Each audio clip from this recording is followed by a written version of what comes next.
And joining us now is retired Lieutenant General Richard Newton, former Air Force Assistant Vice Chief of Staff and NewsNation Senior National Security Contributor. General, great to see you as always. You just saw Allie's earlier report, the images of people believed to be cartel members toting body armor and rifles. Does any of this surprise you, and how are they seemingly able to operate so freely? Well, that was great reporting by Allie on the border, it is significant because you're seeing now what I see as an uptick in terms of really the seriousness of those who are trying to penetrate our border. Now, the vast majority of the immigrants that have been reported in various parts of the United States, but those coming across the border are not necessarily violent such as this. But an indication of the violence increasing are these reported drug cartel members. These three of them that were carrying long-range rifles as well as body armor, which shows again, I think a serious uptick in violence and potential violence. And if they're crossing our border, this is significant. It's only one indication. I want our viewers to know this is just one indication, but that's what we plan our operations on. That's what we plan, when we go to war and so forth, are indications and warnings. So we're seeing a significant, I believe, raising of the game, if you will, and just in this one instance, but other instances as well along the U.S. border. Certainly. And with images like this, the Pentagon has authorized 400 troops to remain at the border until the end of August beyond their 90-day mission, as you know, while more than 1,000 return to their home base. Now, obviously, this is a dangerous situation. What are your biggest concerns moving forward?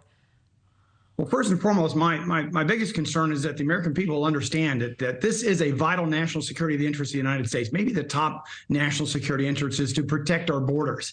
And as our borders become more violent, it puts in harm's way our Customs and Border Patrol and others to protect the homeland, but also to protect the flow of unfortunately, these illegal immigrants as well. The other concern I have is these drug cartels, the top three drug cartels, as you and I talked perhaps a couple months or so ago. They're operating now in 60 cities across the United States. And so they're not only just on the Mexican side of the border or just near the border. They're now operating, and they do things such as sex trafficking and certainly drug operations and so forth. So that is within the national security interest, certainly in the United States.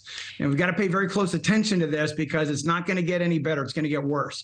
What's happening right now, my sources tell me, is that what we just reported about 235 miles south of San Antonio with these three cartel members is operations is now shifted over to Arizona. And so it shifts back and forth along the U.S. border. You've got California, Arizona, and Texas and so forth. So it's a very dicey situation that I think is only going to get worse, Kelly, I'm afraid. And Republicans in the House, they've proposed a declaration of war on the cartels. As a military expert, General, do you think that's feasible? It's feasible, but it has to be backed up by the entire Congress. This has to, it would allow the current administration or any administration to be able to put, U.S. men and women in uniform, on the other side of the border to, thwart any type of advancement of the drug cartels and so forth.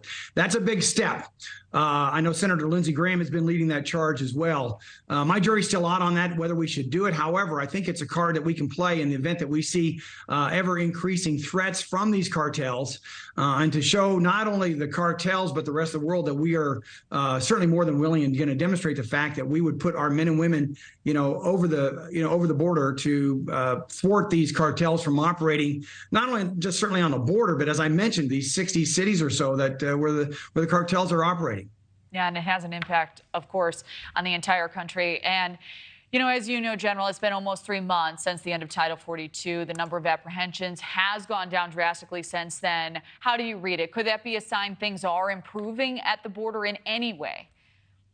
I wouldn't say they're improving per se, because why did Secretary Austin, the Secretary of Defense, leave 400, of our active duty armed forces to support the Customs and Border Patrol operations there?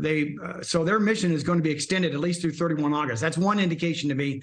The other indication to me, and from my sources, and when these migrant encounters, these numbers come up, I think you'll see for the month of August, you'll see an uptick there. And some are saying that it could be a 30% increase from what the numbers we saw in July. But it's not just the numbers, Kelly. It's really, I think, the excessive capabilities. And again, this report of the cartel, these three with armor and also with rifles, is just another indication, I think, of the extended violence and the capabilities that could be forthcoming.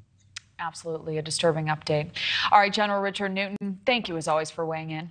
Thank you for watching. Go to newsnationnow.com to find News Nation on your television provider. And don't forget to click the red subscribe button below to get more of News Nation's fact-driven, unbiased coverage.